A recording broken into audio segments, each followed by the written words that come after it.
Hey everybody, and welcome to another episode of Deckin Around Kickstarter Edition. Today we're going to be taking a look at the great, good, and not so good decks for this week's past Kickstarters. But before we jump into it, make sure to like the video and subscribe to the channel. And please ring the bell. Definitely don't want to miss out on this upcoming content, so... Right? Tell me about it. Before we jump into this too quick here, let's take a quick word from our sponsor. Join us as we celebrate the marvelous and fascinating things that surround us, all in the palm of your hands. You will be mesmerized. Follow us on Instagram at Marvelous Decks and at marvelousdecks.com.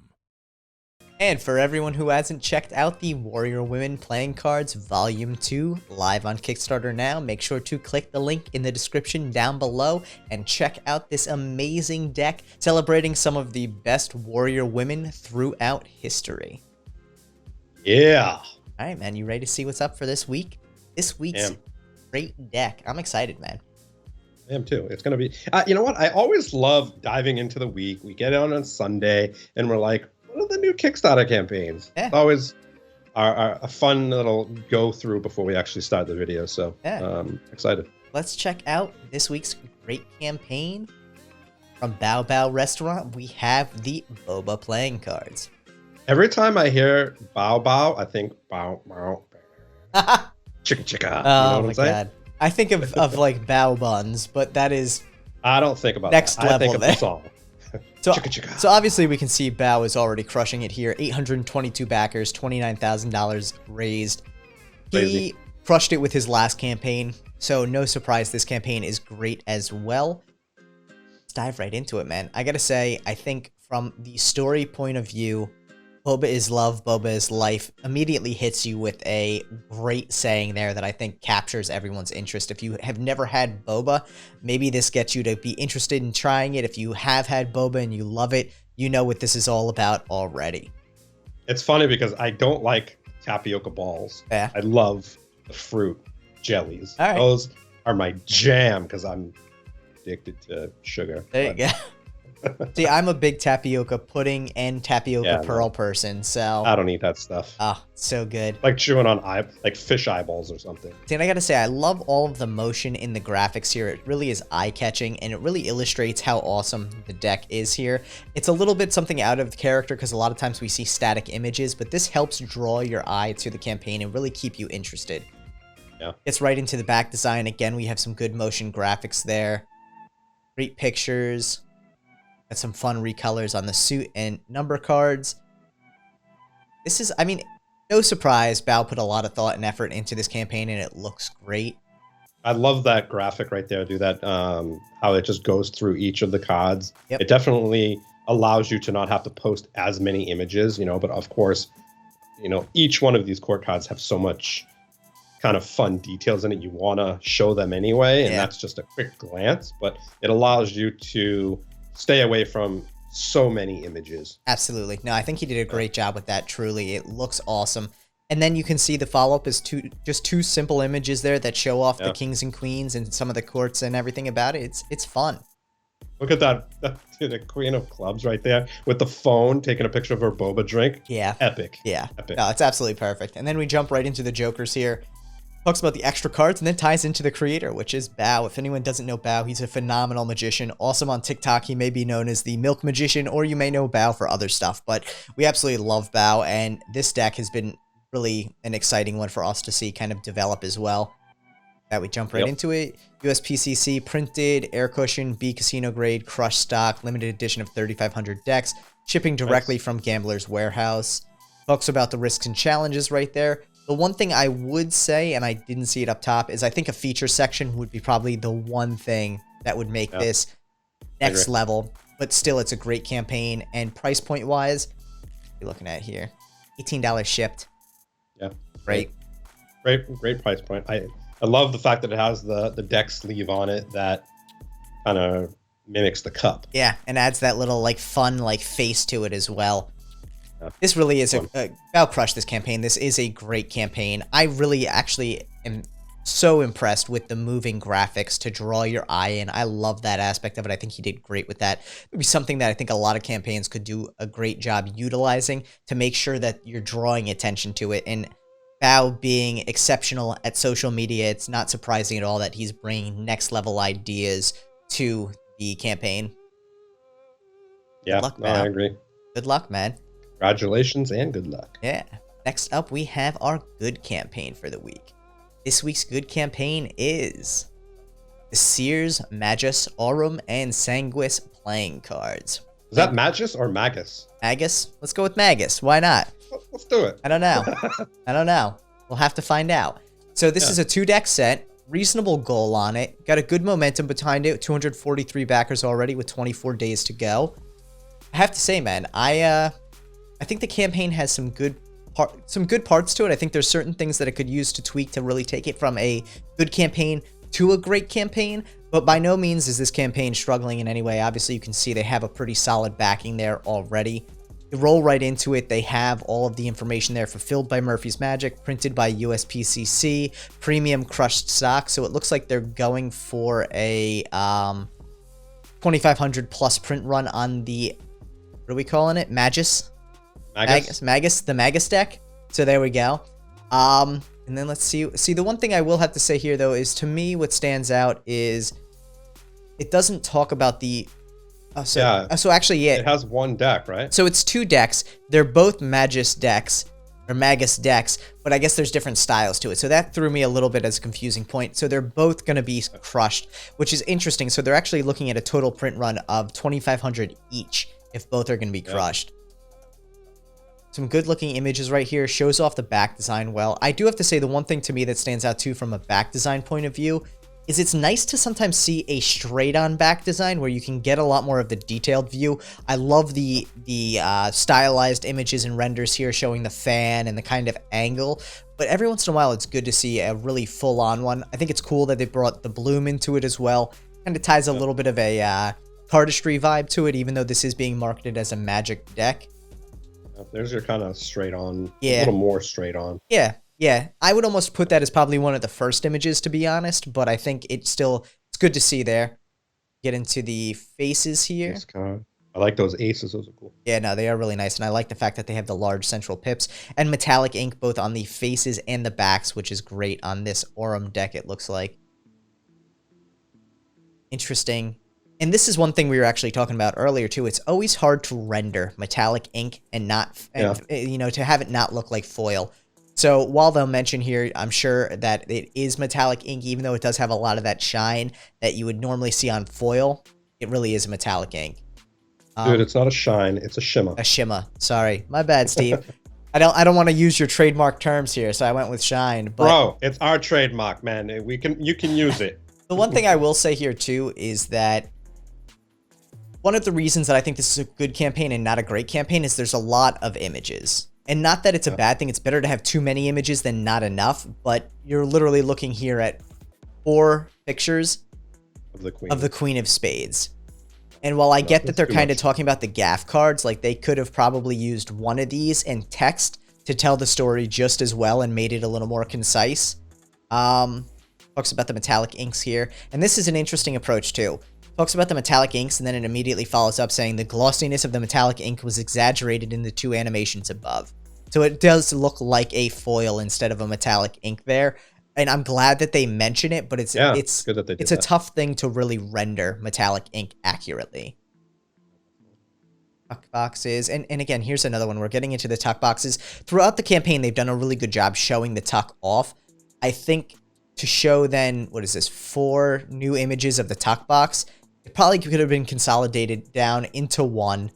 And same. Technically, you put a couple of the sides, the bottom, if you need to. Yeah. You don't need to do it on both decks because it's the same deck and it's the same tuck box. Yeah. But I think adding a couple images of the tuck, and that's all there needs to be. 100% agree. And I think even with the uncut sheet here, we can see like 4 different views of the uncut sheet. 5 technically if you include the uncut sheet in the add-on section. It's just a lot for an uncut sheet. Most people are going to know, okay, you can visualize the back design in the uncut sheet. It's good to put it out there as an image so if someone can't visualize, they can see it. But at the same time, I don't necessarily know that you need 4 or 5 of them. Those 2 middle images are perfect and all I need to see. Yeah. Even if you have that second image and you put that in the gold edition as well, that's perfect. Those 2 images. Yeah. No, I absolutely agree. I also think the shipping thing, while it doesn't hurt to have this there, isn't really necessary because when you do click on a tier, the shipping is evident immediately. Oh. Let's see what we're looking at price point wise. $18 shipped for your choice of the black or the Sanguis or the Aurum. So great price point on it. Sanguis. Stop trying to change all the words to things you like, Steve.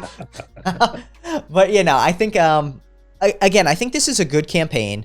The one area to me that it just really needs to be adjusted a little is the images without a lot of text in between them kind of creates this like just desire to scroll through real quick.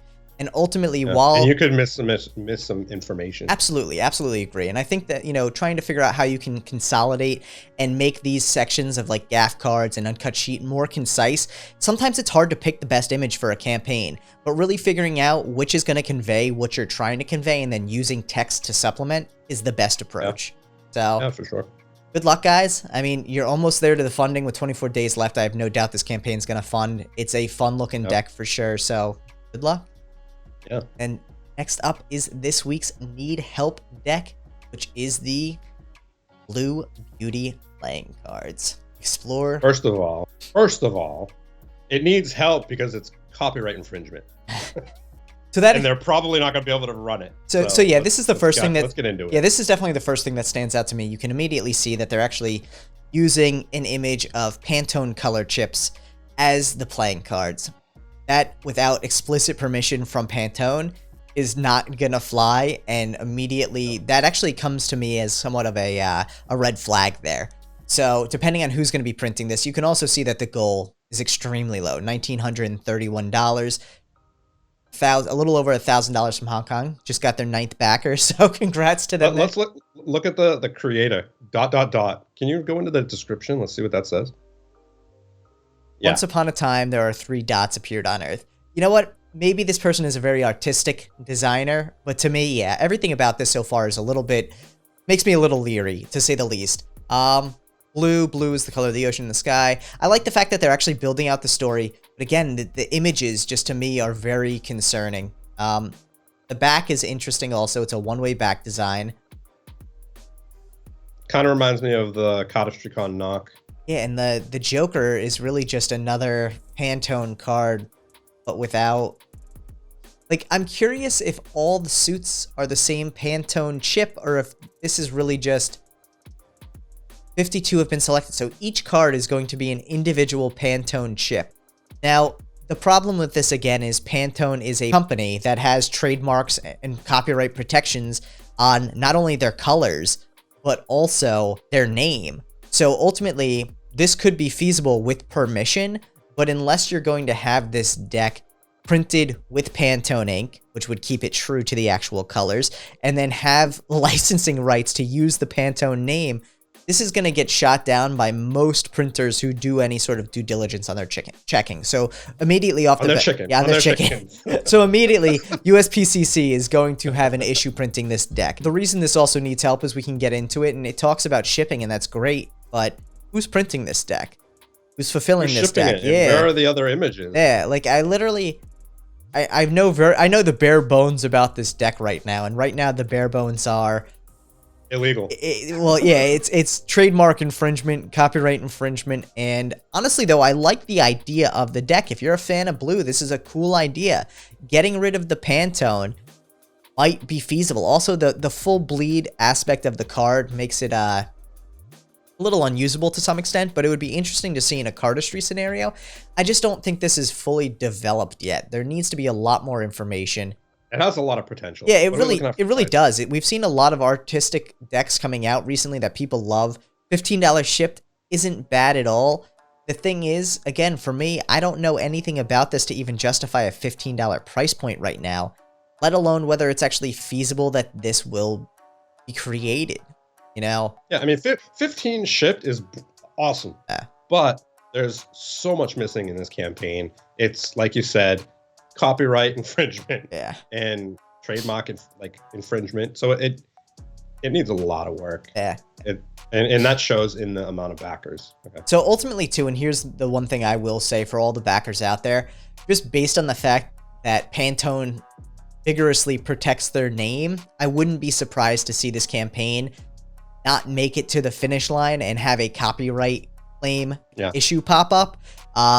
Even if it does make it to the finish line, you're either going to be printing with a company who isn't going to use Pantone inks, which means that it's not going to be true to form, or they're going to try to go to a company that uses Pantone inks, such as Cardam under your USPCC, and they're going to say, sorry, we can't do this. There's a licensing issue with the name and the colors. So, I mean, if you even try to print with MPC, they would print this, but it would be CMYK, and it wouldn't be. They can't print on Pantone, so it wouldn't be really correct. Yeah, so it's an interesting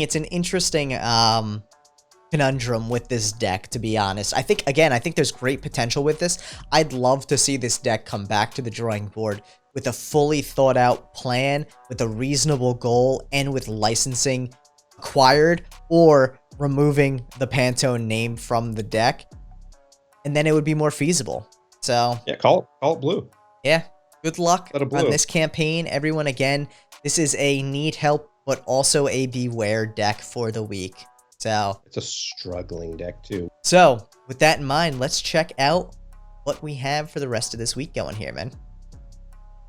First great deck, and we will disclaim this fully. We, Deckin Around Presents, as you can see it right here, are presenting this Warrior Women deck of cards. It is a great campaign. Which is why the campaign is great. Well, it's great because we've obviously put a lot of thought and effort into it. And I'll be very honest, there was some feedback that came from the jump from backers who helped us tweak this campaign in the way we wrote it. Even a great campaign can always be improved, and that's something to keep in mind.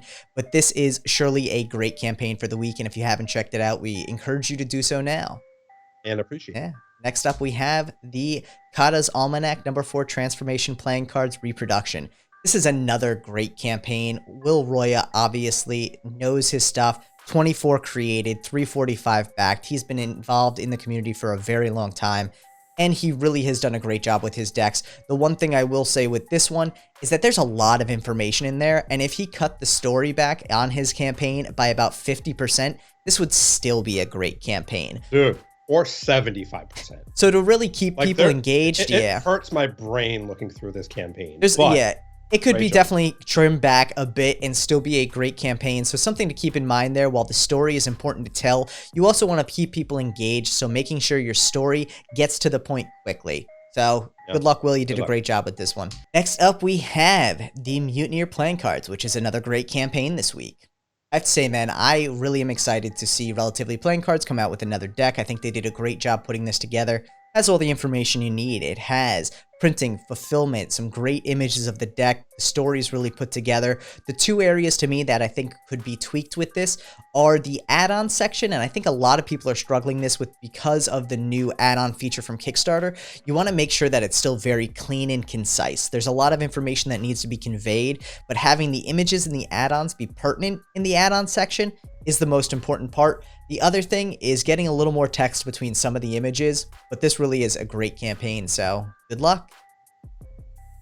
Next up, we have the Playing Card Collection Brick Box from United Playing Cards. Again, another great campaign here. United Playing Cards works a lot with TCC. We know this is a phenomenal campaign put together. You can see the TCC branding over the boxes. TCC is one of the companies we highly recommend to mimic or use as a template when building out your campaigns. Obviously, you don't want to use... They do a great job. Yeah, you obviously don't want to use a brick box campaign to build your playing card campaign, but looking at some of their playing card campaigns is a great way to get a feel for it. They really put all the information in there, and it flows phenomenally. Though I have to say, even this one with all of these extra cards is a little bit long, and I think a lot of this is... It touches on the mystery box aspect of it, but they probably could have tightened this section up a little bit. Yeah, I mean, here's the thing with their campaigns, and the reason why they have so much to look through is because their campaigns are just so heavy with so many different things. Absolutely. And I think they do a good job with limiting. They could definitely use a little less images, but throwing an image of whatever is definitely important. Next up, this is this week's first good campaign. We have the Emerald Princess Edition playing cards, Grandmasters. So I have to say, DeVoe, again, been in the game a long time, really puts a lot of thought into the campaigns. The one area to me that really stands out as an area for improvement on this one is it doesn't really have much in the way of text interdispersed through. It's, again, very easy, especially on mobile, to just quickly flip through when all you see are images. Having that text to break it up gives natural stopping points, which creates a better and more cohesive flow throughout the campaign. With that in mind, a few tweaks on this, like adding more text, maybe even reducing some of the redundant images. You can see individual images for courts and repeated courts. All of that would make this easily go from a good to a great campaign. Good luck. Next up, we have the Anubis and Osiris Shadow Luxury playing cards by Steve Minty. This is another good campaign for this week, and I'll say off the bat, I think the two biggest things to me that stand out as what's keeping this from being a great campaign, in spite of the number, in spite of the backers, you can still be a good but great campaign if you actually put in all the information necessary. I think one of the things that immediately stood out on this campaign is who's printing it and who's fulfilling it. Those two things are crucial to have in your campaign from the jump. That's still not actually part of the campaign, though it is discussed in the comments. But having that in there really is something that a lot of people are more concerned about now, especially because, you know, in the comments it discusses EPCC versus Cardamundi and people actually preferring the hot foil of EPCC versus Cardamundi. That can make a difference for a backer, knowing whether or not it is Cardamundi, EPCC, USPCC, or whoever's going to be printing. The other thing on this from my end, and I think one thing that, you know, stands out to me, is just the order of things in here. Before we even get to see the deck, we've already pretty much run through updates, the brick box, metal coins, interior foil, and an add-on guide without actually touching on the story or the deck itself. To me, a lot of these add-on functionality and images and updates really should go at the bottom and in the update section of the campaign. There's a reason it's there. It helps keep things less cluttered.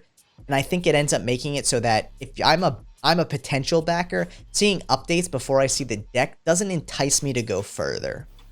Yeah.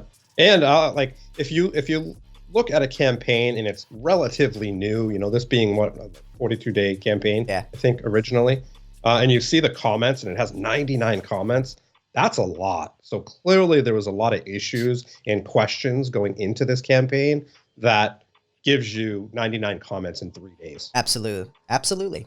But again, not always, you know, it doesn't always mean that you have a great campaign just based on the number of funding. Obviously, the goal has been met, but there's always things that can be improved, even with a great campaign. So while this is a good campaign, I think a few simple tweaks would definitely make this a great campaign for Steve. So, yeah. And so now we have the Ecos Quills playing cards, which is another good campaign this week.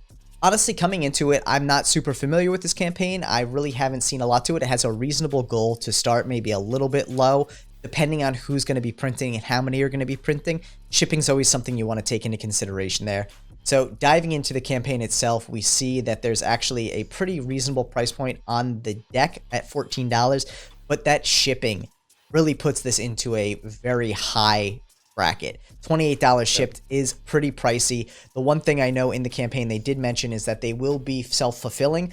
This is an area where I think self-fulfillment maybe detracts from a campaign, because if you were to go through a regionalized fulfillment center, your shipping point could be $20, $21. Exactly. I mean, you'd really be able to see this as, yeah, a $20 deck, and would make it much more palatable. Especially as a first-time creator, you want to have a reasonable price point as much as possible. The other thing for this one, too, I think it's great that they mentioned they'll be printing with MPC, so it's good they touch on both those points. But to take into consideration, too, it's always nice to tell people why you decided to go with MPC or other non-standard printers, because I think it helps convince people that thought has been put into it. MPC is an easy printer to use, and their stock has actually gotten a lot better, but people are usually more comfortable with USPCC and Cardamundi. So if you're not 100% sure why you're going with one versus the other, sometimes it just comes off like the research hasn't been put into the campaign. And the tiers are a little wonky, I think. Yeah. You know, you're trying to sell a deck. We always like to say, you know, keep the tiers as decks, and you have add-ons for all the miscellaneous things that you're selling within your campaign. You know, having a set of 12 court card gift cards and then labeling them as Greeting something cards, different within the campaign is just confusing. So yeah. that will definitely help the campaign as well. And this is where the story flies into. Make sure to add why you're creating greeting cards as well. It adds a little more cohesiveness. So, next up we have the Deck of Care, bringing joy to self-care playing cards. This is a needs help deck. I actually love this example of a needs help deck because it goes to show that you can have a good amount of information in your campaign, but still not be to that level where you need to be. There's no information for the printing or fulfillment on this campaign, and while they talk about the key features, this is something that really should go to the top of the campaign. Yeah, and also the price of the deck is a little bit up high right from the jump. At $21. $21 for this deck is a little pushing it, and also if you go up, it says under the stretch goal, actually down, sorry, the stretch goals right here, 50,000 is the next stretch goal after a 3,000 funding goal. Yeah. So that's definitely a turn off. They're gonna create videos about training videos. Who are they? Down the bottom it says a very small detail of who they are and why they made it. But I mean that jump in funding is a huge. Yeah, the purpose of stretch goal is to keep momentum. And in order to keep momentum, you have to have incremental stretch goals. So when your first stretch goal is more than 1,000% above your funding goal, that's a very difficult stretch goal to even think you're going to reach. You need incremental steps to get to that point. So that's the whole purpose of stretch goal, is to keep momentum. So yeah, good luck. Definitely needs a lot of help to get this to that next level though. Next up, we have the Pussy Warriors Legendary Cats in Action playing cards. This is another needs help deck this week. To me, one of the biggest things that stands out here is just a lot of pictures and no information. Printed by USPCC, fulfilled by gamblers. Great, you have those 2 points. To me, nothing about this jumps out to say that a lot of thought has been put into this campaign. Clearly, the cards have been, designed. You've put thought into that, but you haven't sold me on anything. So unless someone comes onto this and absolutely falls in love with a deck of cards instantly, you're not just gonna because back they love it. cats. Yeah, and honestly, I like cats. This isn't my deck of cards, and I haven't been sold that it would be my deck of cards. With that in mind, what's the one deck price on it? $19 ship. $19. See, and that's reasonable. It's just really, this is something that needs to be fully fleshed out, because with a lot of images and no text, there's no information that makes this enticing unless you absolutely just love the deck exactly as it is. So good luck. Good luck. So let's take a quick word from our sponsor here, and when we get back, we're going to talk about what decks Steve and I would back and take a look at our fun campaigns for this week. Join us as we celebrate the marvelous and fascinating things that surround us, all in the palm of your hands. You will be mesmerized. Follow us on Instagram at Marvelous Decks and at marvelousdecks.com. And for those of you who haven't checked out the Warrior Women Volume 2 playing cards, live now on Kickstarter, make sure to click the link in the description down below and check it out. The deck has already fully funded, has crushed the majority of its stretch goals, and it's still going strong. This is a deck you do not want to miss. So, Steve, let's jump back into our campaigns here. First off, I gotta say, man, we're going to touch on something new here, and this is a Magic-oriented campaign. This isn't one of our fun campaigns, but we saw this, and there's a lot of activity in the Magic community. I'm actually excited to see Magic getting involved in the Kickstarter community. Yeah, no, I totally agree, and TCC is definitely paving the way for that. Their campaigns are fire. They're all great campaigns. They crush their goal every single time. Absolutely. And it's really cool seeing such high-quality stuff being produced from them. See, and I think it's interesting too, because getting into Magic on Kickstarter, they immediately put this section here that says why purchase on Kickstarter. It's not normal for Magic to be on Kickstarter, or I don't want to say it's not normal. Anything can be on Kickstarter, but it's not the norm within the community. I think it's great that they're trying to break into Kickstarter on Magic, and it tells you why you have an opportunity to get it first on Kickstarter, get it at a better price. It all makes sense why you would want to back something on Kickstarter. So yeah, I mean that's something they use on all their campaigns, and it's brilliant. I think it's great. It really is. I love this campaign, all things considered. You know, obviously manufacturing, like who prints, who fulfills, is going to be a little bit different on a Magic versus a playing card campaign. But I like the fact that they talk about the production itself. Obviously, TCC does all of their own fulfillment, so we can make that assumption there, though I'm sure somewhere in here it will talk about the fulfillment as well. But I'm really excited to see the Magic world getting involved in Kickstarter. I think that's actually a great forward step for the community. Yeah, no, definitely. I love it. I love seeing it. And I mean, they just look beautiful too. They do look dope. Good on them. Yeah, no, exciting to see. This is a long campaign too. But again, Magic is going to operate with different standards than that of playing cards. So it'll be interesting to see how that develops, really. Yeah. All right. So Steve, having talked about all of the decks so far this week, what do you think you're backing, man? Man, I'd back a little Boba action. Nice. I'd also back.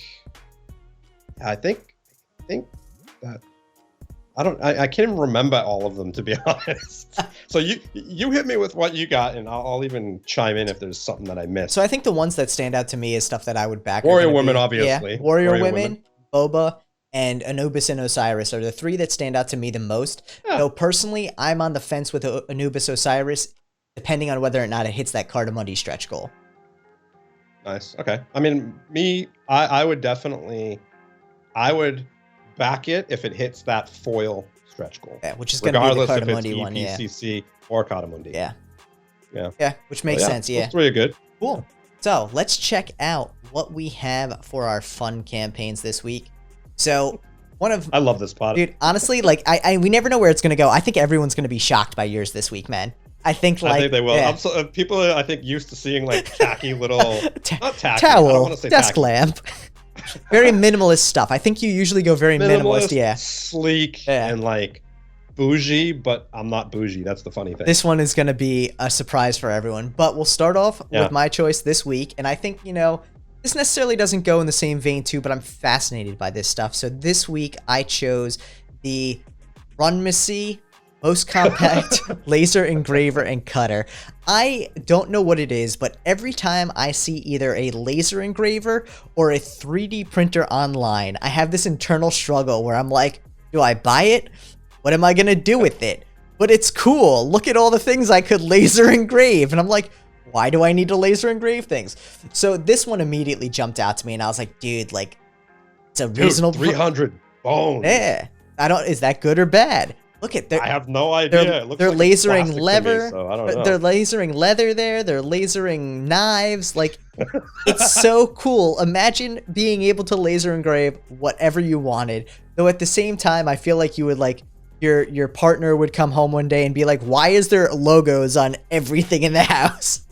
Dude, here's the funny thing though. This is brilliant for like a YouTube video. If you look up there, it says, "Why, can this really engrave metal?" And of course, everybody's gonna go watch it. No, I really I dig this campaign. I like the idea of laser engravers in general.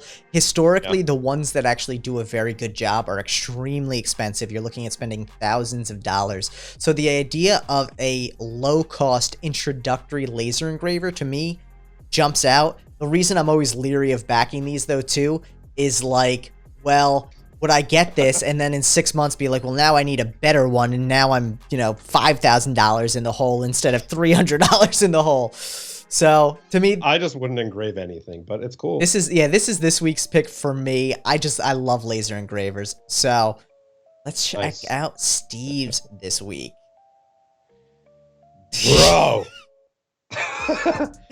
Bro, $2.7 million. On light up dice. Dude, we are in the wrong field. Like, all I gotta say is I don't know shit about dice. I don't care about dice. But these dice are dope. They light up all different colors. You can control them with an LED app. Dude, it's just dope. It is dope. Lighting up anything is cool. I don't know, man. I feel like this would be a really cool fidget toy. I feel like it would be cool to have on the shelf. And when you want, you can just play with it. Just hopefully it's charged. But whoever thought they'd have to charge their dice. Dude, it's brilliant. Obviously, 2.7 million. It is dope. It's like out of a movie Well, that you when look a, at it, when you a full put it in set of water. when a full set of Bro. dice is $200, yeah. Bro, they're waterproof. You put them in your glass like at a party and it just looks epic. At a potty? Yes, at a party. They'd shimmer in the glass. Oh my god, dude, these would be the most $39 glass accessories. Bro, it's a bougie I'm not gonna party. lie. What do I'm you not gonna want? lie. They are really eye-catching and they're very cool.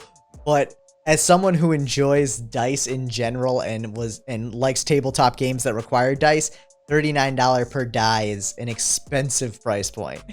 Dude, imagine what you can do with these in Magic. If you catered it to Magic with these lights. So I guess you'd have to find out whether or not you could only light up one number at a time, because that would expand the use case. Of course you can. You can do anything. Yeah, so yeah, no, dude, it's a dope campaign. I can't imagine you buying a $40 die, but I'm not gonna, but it's cool. oh my god. With that in mind, we'd love to hear what you guys plan on backing this week. So make sure to leave a comment down below and let us know what decks of cards you're backing, whether or not you'd back the light up die or the laser engraver. Again, it's an interesting week for sure on this one. I was expecting another bath towel, but we get some party dice instead. Oh my god, I love it, man. Absolutely love it. But yeah, let us know, guys, down below what decks you really are excited about this week, which campaigns you thought stood out to you the most, which ones you think could use a little bit of tweak. Make sure to like the video and subscribe to the channel.